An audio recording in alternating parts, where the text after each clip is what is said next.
Hello, everyone. Welcome back to the channel. Or if you're new here, a very special welcome to you. Have you ever dropped something and wondered why down? Or looked at the moon, sailing smoothly across the sky, and asked how it stays up there without any strings holding it in place? For centuries, we thought we knew the answer, a force called gravity. But what if I told you that force is an illusion? What if the truth is far more beautiful and stranger?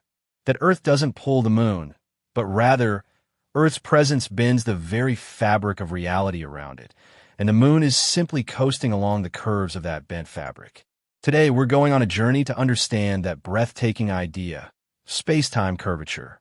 This isn't just a story about gravity. It's the story of how we learn that space and time are woven into a single, dynamic entity that can stretch, warp, and ripple. It's the story of how a beam of starlight, a ticking clock, and the orbit of a tiny planet all conspired to reveal that our universe is nothing like the static stage we once imagined. If your mind is already starting to buzz with questions, you're in the right place. Get comfortable. And if you want to join us on more journeys like this, make sure to hit that like button and subscribe to the channel. It truly helps us keep exploring the universe's biggest mysteries. Also, we have a fun tradition here. Drop a comment below telling us where in the world you're watching from and what time it is for you right now. It's always amazing to see our community spanning the globe, all connected by curiosity. Now, let's begin by rewinding the clock to a time when the universe seemed much simpler. Our story starts not with bending space, but with a falling apple. In the 17th century, Isaac Newton gave us our first powerful mathematical description of gravity. He proposed that every object in the universe, from an apple to a planet, attracts every other object with a force. This force depends on their masses and weakens with distance. His equations worked spectacularly well. They could predict the motions of planets and the trajectory of cannonballs. It was a triumph of human intellect. But Newton himself was deeply uneasy about one thing: the how. How does the Earth, across 93 million miles of seemingly empty space, reach out and pull the sun? He famously wrote that the idea of action at a distance was so great in absurdity that I believe no man who has in philosophical matters a competent faculty of thinking can ever fall into it. Yet, his theory required it. For over 200 years, this absurd force was simply accepted as a fact of nature. The stage was set for a quiet, patient clerk at the Swiss Patent Office to question the very stage itself.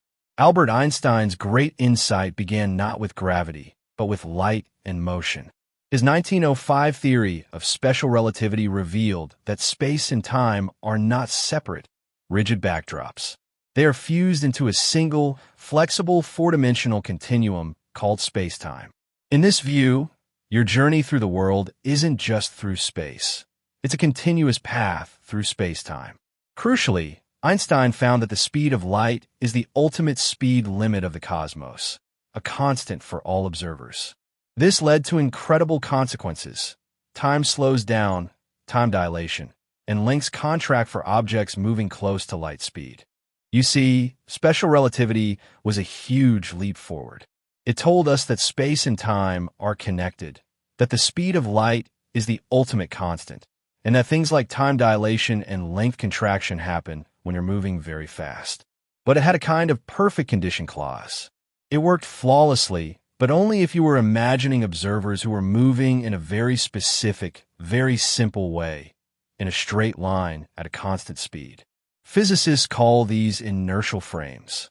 Think of it like cruising in a car on an absolutely perfectly smooth, endless highway with no turns, no stop signs, and you just have the cruise control set.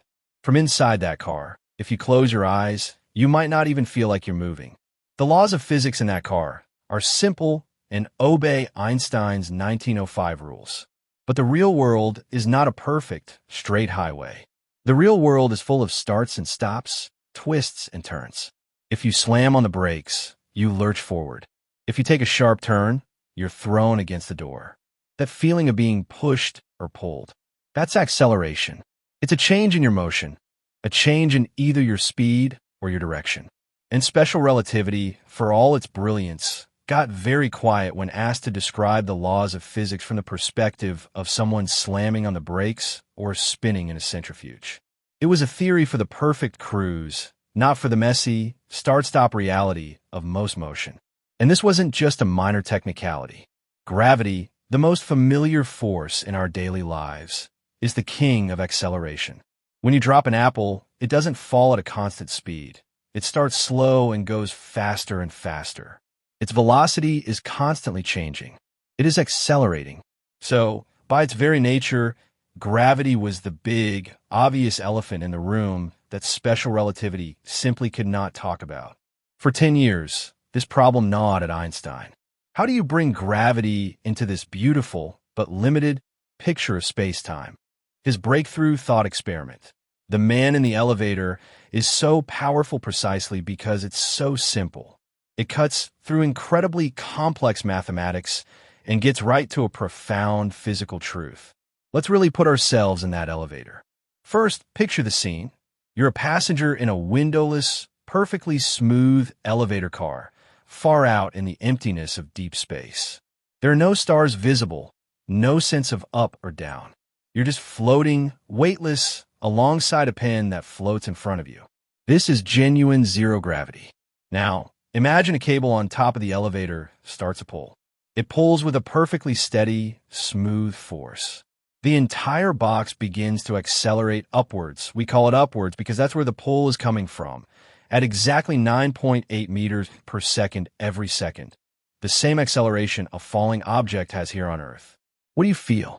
Your feet are suddenly pressed firmly against the floor. If you jump, you fall back down to it.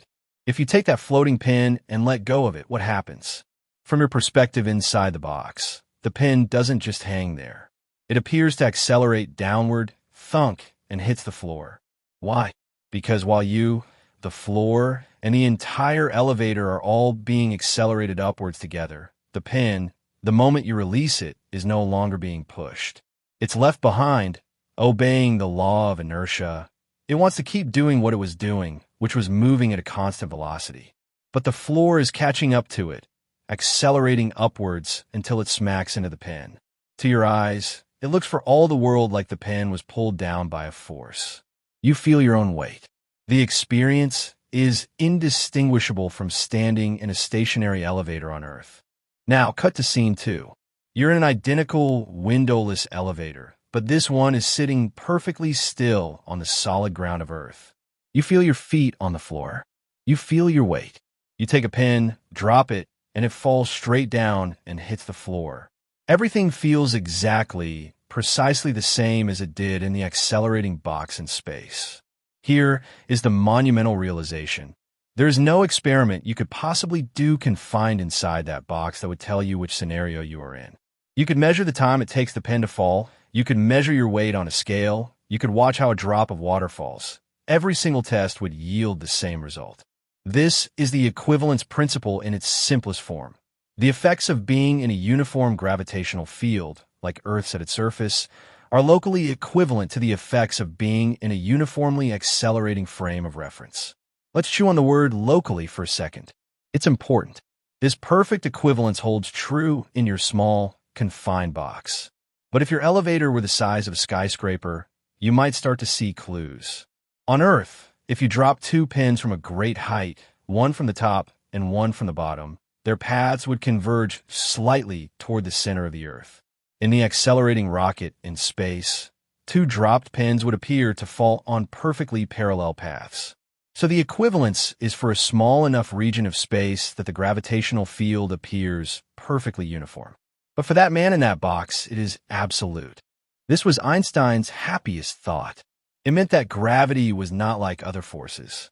If you're in an electric field, you can tell you have a positive or negative charge that reacts. But with gravity, the charge is your mass, and it's also what determines your inertia, your resistance to acceleration. This ratio is always the same for everything. A feather and a hammer.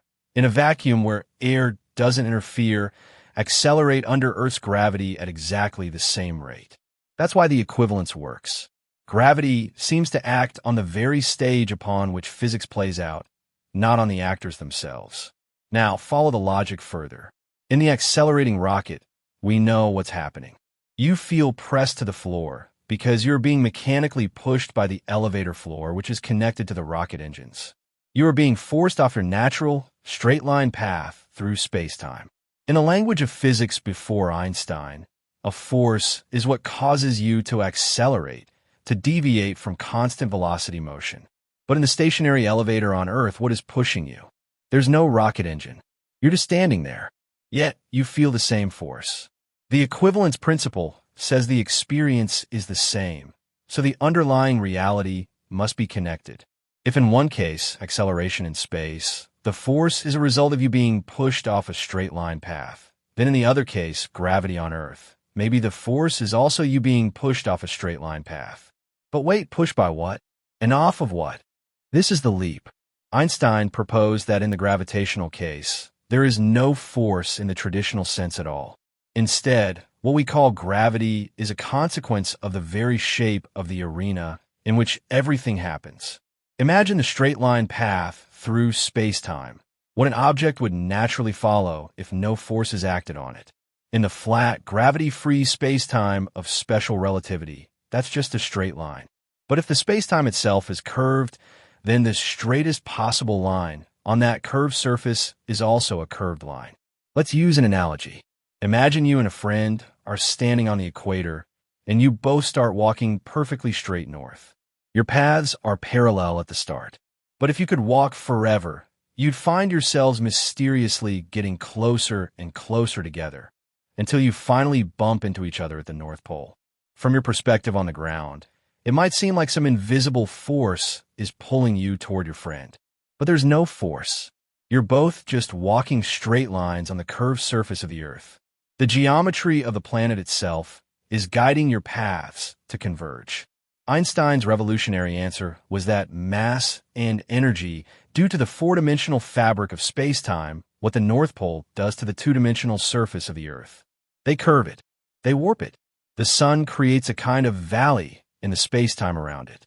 Earth, traveling through this warped space-time, is simply following the straightest possible path it can.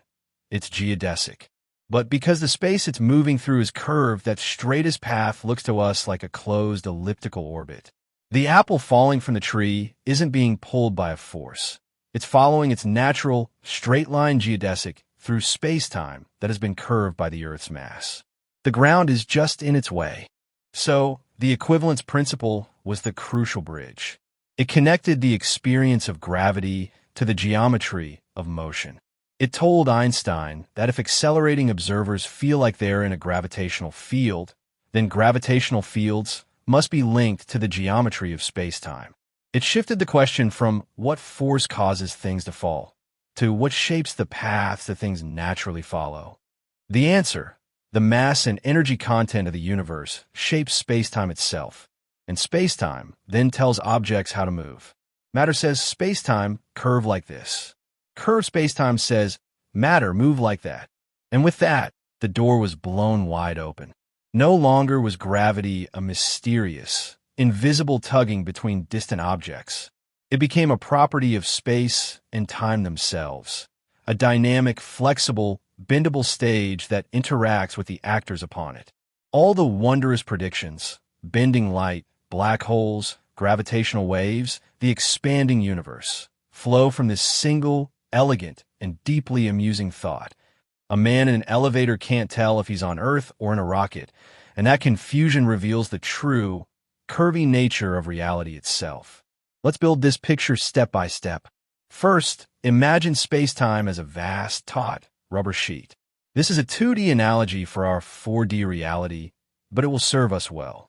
In empty space, far from any mass, this sheet is flat. Now, place a heavy object like a bowling ball in the center. What happens? The sheet stretches and curves downward, creating a depression. This is space-time curvature. The bowling ball represents a massive object like the sun or Earth. Now, take a marble and roll it across the sheet near the bowling ball. Instead of moving in a straight line, its path will bend, circling inward or slingshotting around the curve. The marble isn't being pulled by a mysterious force from the bowling ball. It's simply following the straightest possible path across the curved terrain. In the full theory of general relativity, this straightest possible path is called a geodesic. Objects under the influence of gravity alone, like orbiting planets or falling apples, are not being forced off their paths. They are, in fact, moving freely along these space-time geodesics. It is the space-time itself that is curved. The force of gravity is the experience we have when our natural, straight-line geodesic through space-time is forced to curve because the space we're moving through is itself warped by mass and energy. This is the core of Einstein's theory.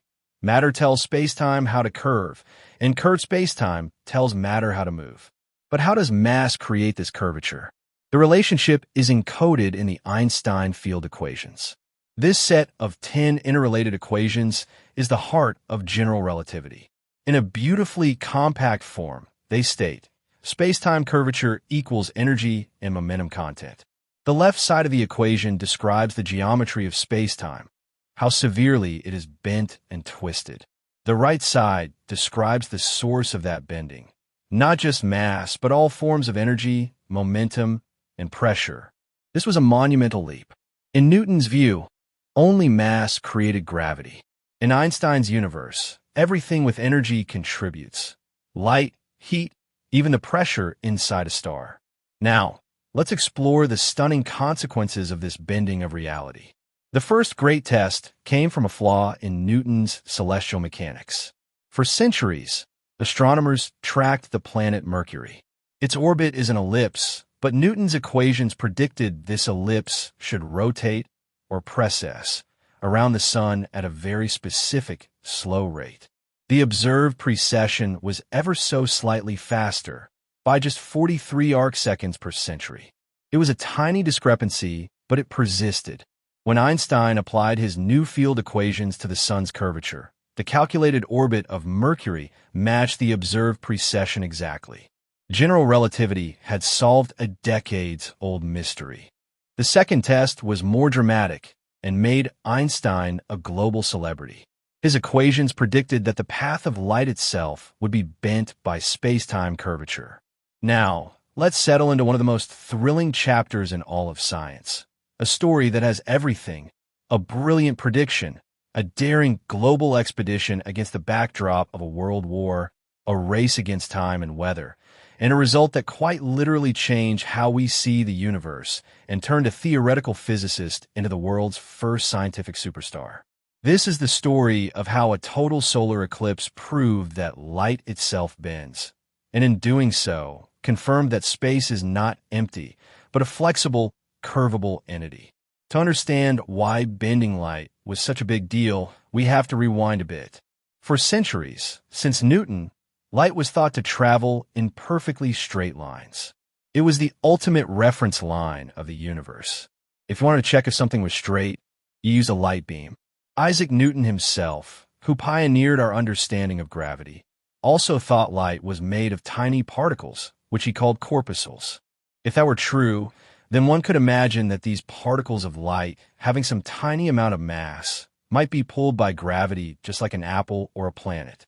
They would fall toward a massive object like the sun. But this bending would be very, very slight, and it would be a simple pulling effect of force acting on the light particles. It wouldn't necessarily challenge Newton's framework. It would just be a new application of it. Enter Einstein. His theory of general relativity wasn't about forces pulling on things. It was about geometry, the shape of space-time itself. In his universe, a massive object like the sun creates a depression in the space-time fabric. Now, imagine light traveling across that depression. Think of it like rolling a marble across a trampoline with a bowling ball in the center. The marble's path will bend inward as it crosses the curved surface. Crucially, in Einstein's theory, light must follow this curved geometry. It has no choice. It is traveling along the straightest possible path, a geodesic, but that path itself is bent because the stage is bent. So, Einstein predicted that starlight grazing the sun would be deflected. But here's the kicker. He predicted a deflection angle twice as large as the one you would get from Newton's simple particle pulling idea. This was a bold, testable prediction. It set up a clear duel between the old Newtonian view and Einstein's radical new one. Measuring this tiny deflection became the holy grail for physicists. But there was an enormous sun-sized problem. How on earth do you see stars that are right next to the sun in the sky? The sun's blinding glare makes it completely impossible to see any stars during the day. It's like trying to see a firefly right next to a giant spotlight. You're blinded. The execution, however, was a grand adventure fraught with peril. They needed clear skies along a very specific narrow path on Earth where the total eclipse would be visible. Eddington organized not one, but two expeditions to maximize their chances. One team, led by Andrew Crommelin, would travel to the town of Sobral in northern Brazil. Eddington himself would lead the other team to the remote island of Principe, off the west coast of Africa. Just kidding, there was an odyssey in the spring of 1919. The war had just ended, and travel and supplies were still difficult. Eddington's team to Principe sailed from England in March, carrying delicate telescopes, precision clock drives to track the stars, and crates of glass photographic plates. They set up their equipment in a plantation on the island, hoping for the best. The day of the eclipse, May 29th, dawned with drama. In Principe, the morning was marked by a torrential rainstorm. Eddington and his team must have felt their hearts sink. As the crucial minutes of totality approached, the sky was still thick with cloud. They could only hope and expose their plates based on the calculated timing. For the 1 minute and 54 seconds of totality, Eddington later wrote, they were busy changing plates in the holder, guided only by the calls of an assistant watching the clock. They managed to take 16 photographs. But the clouds were so bad that only 2 plates captured any measurable stars, and even those were through a shifting haze of cloud. It was a nerve-wracking, disappointing result. Meanwhile, in Sobral, Brazil, the weather was better, but not perfect. They had clearer skies, but the heat was intense, and this caused its own problems. They used 2 telescopes, a main astrographic telescope and a smaller backup instrument. After the eclipse, when they developed the plates from the main telescope, they discovered a devastating issue. The heat had warped the focus of the instrument, blurring the star images. All that effort, and the primary data set was compromised. Hope rested on the smaller, backup telescope, which had taken a handful of clean, sharp plates. Back in England, the tedious, painstaking work began. They couldn't just look at a single plate and see the stars jump. The deflection Einstein predicted was tiny, about 1.74 arcseconds for a star grazing the sun's limb. To understand how small that is, an arcsecond is 1/3600th of a degree. Imagine the width of a coin scene from 2 miles away. That's the scale of the shift they were trying to measure on a glass plate. They used a machine called a comparator microscope. They would place the eclipse plate and the night sky reference plate side by side, and by aligning the images of stars far from the sun, they could detect the minuscule inward shifts of the stars that appeared near the sun's hidden disk. Months of analysis followed. The data was messy and tense. The Principe plates, though few, showed a shift that seemed to favor Einstein. The Sobral backup telescope plates were the real clincher. They were of excellent quality and showed a clear deflection. When the numbers were finally crunched, the Sobral results gave a deflection of 1.98 arcseconds, and the shaky Principe results gave about 1.61 arcseconds. Both were far closer to Einstein's prediction of 1.74 than to the Newtonian alternative of 0.87, or 0. On November 6, 1919, the results were announced in a joint meeting of the Royal Society and the Royal Astronomical Society in London. The hall was packed. The president of the Royal Society, the Nobel laureate J.J. Thomson, called it one of the most momentous, if not the most momentous, pronouncements of human thought. The headlines the next day were extraordinary. The Times of London ran the story: Revolution in Science, New Theory of the Universe, Newtonian Ideas Overthrown. Almost overnight, Albert Einstein, a German-speaking theoretician, became a global icon. His name became synonymous with genius. The world was captivated by the romance of the story. the British scientists who braved war and weathered to confirm the theory of their German counterpart. It was a moment of hope and unity after a devastating war. And what of Einstein's own confidence? The famous quote, when asked what he would have done if the results hadn't matched his theory, "Then I would feel sorry for the dear Lord." The theory is correct, is the perfect capstone. It speaks to a deep, almost aesthetic faith in the mathematical elegance and logical consistency of his framework. To Einstein, general relativity wasn't just a set of equations. It was a revelation about how the universe must be structured. The bending of light wasn't a lucky guess. It was an inevitable consequence of a universe where space and time are woven together into a pliable fabric. The eclipse didn't prove his theory to him. It proved it to the world. This single experiment did more than validate a complex theory. It changed our fundamental relationship with reality. It proved that the geometry of the universe is not static and flat, but dynamic and curved. It showed that light, our eternal guide to straight lines, is itself a traveler on the curves of spacetime. Every time we use a GPS, which relies on accounting for these very curves, we are utilizing the practical proof of that 1919 expedition. The story of the eclipse is a testament to human curiosity, to our drive to test even the most fantastical ideas, and to the beautiful, bending truth that we live not in a rigid container of space, but in a malleable, wondrous fabric that guides the journey of everything, from a falling apple to the light from a distant star. This bending of light isn't just a solar trick. It happens on a cosmic scale and is called gravitational lensing. Massive galaxies and clusters can act as colossal lenses, warping the space-time around them so severely that they distort, magnify, and even multiply the images of galaxies far behind them, creating breathtaking cosmic mirages. Perhaps the most mind-bending consequence of space-time curvature is its effect on time itself, gravitational time dilation. The equivalence principle tells us that if acceleration affects the flow of time, as special relativity showed, then gravity must too. In curved space-time, clocks at different gravitational potentials tick at different rates. The closer a clock is to a source of gravity, like Earth's surface, the slower time passes for it compared to a clock higher up. This isn't a mechanical error. It's a fundamental property of time. At the event horizon of a black hole, where curvature is infinite, time, from an outsider's perspective, would appear to stop completely. This effect is measurable and crucial for modern technology. The atomic clocks on the satellites of the Global Positioning System orbit in a weaker gravitational field than clocks on Earth. Because of this, they run about 38 microseconds faster per day. If engineers didn't correct for both this gravitational time dilation and the special relativistic time dilation from the satellite speed, GPS would accumulate errors of over 10 kilometers per day, rendering it useless. Your phone's map is a daily, practical proof of Einstein's theory. So far, we've pictured space-time curving smoothly like a rubber sheet. But what if something violent happens in that fabric?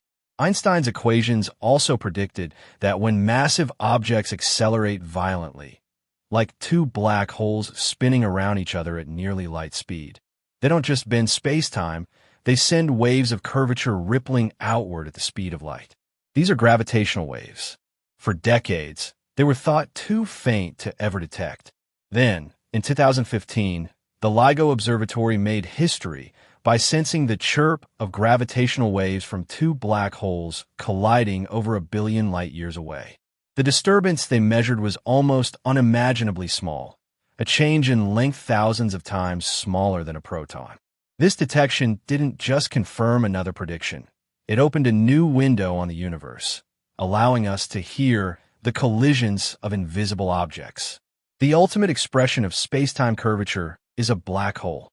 When an extremely massive star collapses, it can create a region where space-time is curved so severely that nothing, not even light, can escape its grasp.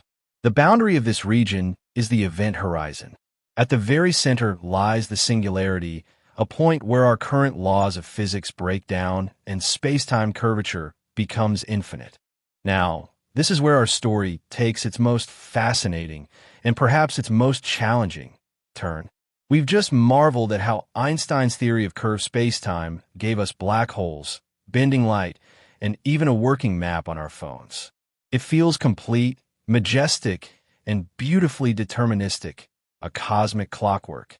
But if we zoom in past planets, past atoms, past even the nucleus of an atom, to the very fabric of reality itself, the smooth marble of Einstein's equations begins to shimmer and fuzz.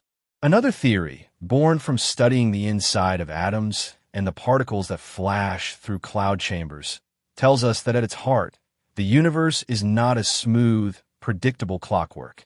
It is a bustling, probabilistic, and fundamentally grainy place. This is quantum mechanics. And here lies what many physicists call the greatest unsolved puzzle in science. We have two rulebooks for the universe. General Relativity is the master architect, drafting the grand blueprints for galaxies, stars, and the curvature of space-time itself. Quantum mechanics is the frenetic foreman, directing the chaotic, buzzing construction crew of every subatomic particle that makes up everything. Individually, these rulebooks are stunningly successful. We've built lasers and transistors and GPS with quantum theory. We've predicted gravitational waves and black holes with relativity. But when you try to use both rulebooks at the same time to describe the same event, to ask the architect and the foreman to work on the same tiny, dense point, they start shouting over each other in completely different languages, and the math explodes into nonsense. They are, in their current forms, fundamentally incompatible. Why? Because they are built on foundations that are opposite in almost every way. Let's think about space-time. In general relativity, space-time is that smooth, flexible fabric. You can stretch it and warp it, but it's always a continuous sheet. There's no smallest piece of space. You could theoretically divide a millimeter into infinitely smaller pieces. It's a classical, continuous stage. Quantum mechanics, however, tells us that everything else in the universe comes in little, discrete packets, quanta. Light comes in photons. Energy in an atom is quantized. So, it screams a very compelling question. If everything else is chunky, why would the stage itself be perfectly smooth? Is spacetime itself pixelated? Then, think about how they predict the future. General relativity is gloriously deterministic. If you know the exact state of the universe right now, every mass, every position, every velocity, Einstein's equations can, in principle, tell you exactly what the universe will look like at any point in the future. It's a cosmic movie where every frame is determined by the last. Quantum mechanics laughs at this idea. At its core, it is probabilistic. It deals in waves of probability. You can know where a particle might be or how fast it might be going, but you cannot know both with perfect precision at the same time. That's Heisenberg's uncertainty principle. It doesn't tell you what will happen. It gives you odds for what could happen. When you look, the probability wave collapses into a definite answer. So which is it? Is the universe a predetermined film or a cosmic game of dice? Einstein famously hated this, declaring, God does not play dice with the universe. This conflict isn't just a philosophical parlor game. It becomes a screaming mathematical emergency in places where enormous mass meets infinitesimally small scale, at the center of a black hole or the first moment of the Big Bang. In these places, our equations for gravity predict matter will crush itself into an infinitely dense point called a singularity, where spacetime curvature becomes infinite and the laws of physics break down. Infinity is nature's way of telling a physicist, you're missing something. That something is almost certainly quantum effects. We need a theory of quantum gravity, a set of rules that tells us how gravity behaves when it's not just a curving stage, but a stage that is itself jittering with quantum uncertainty. This quest leads us to the ultimate frontier of smallness, the Planck scale. Imagine the size of a proton. Now, imagine dividing that by 1 trillion. Then take that and divide it by another billion. You're now at about 10 to the power of negative 35 meters, the Planck length. This is the scale where the quantum fuzziness of spacetime itself is believed to become paramount. It's the universe's possible pixel size. At scales larger than this, space-time looks smooth, just like a movie screen looks smooth from your seat, even though it's made of tiny dots. But right at the Planck scale, the very notions of before and after, here and there, might lose their meaning. We're probing the question, is reality, at its core, a digital simulation running on unfathomably tiny pixels? And this brings us to the most mind-bending question of all. In quantum theory, particles can exist in a superposition, that strange state of being in two places or having two properties at once, until someone measures them. Erwin Schrödinger famously, and somewhat gruesomely, illustrated this with his thought experiment of a cat in a box that could be simultaneously alive and dead. Now, if space-time is a quantum entity too, could it exist in a superposition? Could a tiny piece of the universe be curved in two different ways at the same time? Could there be a superposition of different geometries? This isn't just about particles on the stage. It's about the stage itself having multiple, simultaneous stage designs. This is no longer purely abstract. Scientists are designing ingenious experiments to look for the fingerprints of quantum spacetime. One approach is to look for the fundamental jitter. If spacetime is quantized, it might have a tiny, inherent noise or vibration, a quantum foam. Experiments like the holometer at Fermilab are incredibly sensitive laser interferometers designed to detect if this jitter causes light beams to wobble in a specific way as they travel. They're essentially trying to listen to the quantum static of empty space itself. Another wild idea is to test if a massive object in a quantum superposition can cause spacetime around it to go into a superposition. Imagine a tiny, ultra-cold crystal put into a quantum state where it's in two places at once. According to theories of quantum gravity, the crystal's mass should curve spacetime around it. But if the crystal is in two places, which curvature is real? The theory suggests spacetime itself would become entangled with the crystal, creating a superposition of gravitational fields. Detecting this would be a direct sighting of quantum gravity in action. These aren't just tests of a theory. They're attempts to peek behind the curtain of reality to see the gears and pixels that make it all work. So, what does the path forward look like? There are several dazzling, mathematically complex candidates for a theory of quantum gravity, like string theory and loop quantum gravity. They approach the problem from different angles. One proposes that fundamental particles are tiny, vibrating strings, and gravity naturally emerges from their dance. The other suggests spacetime is woven from discrete, loop-like threads of quantum field. For decades, these were seen as purely theoretical, mathematical marvels with no way to test them. But the mood is changing.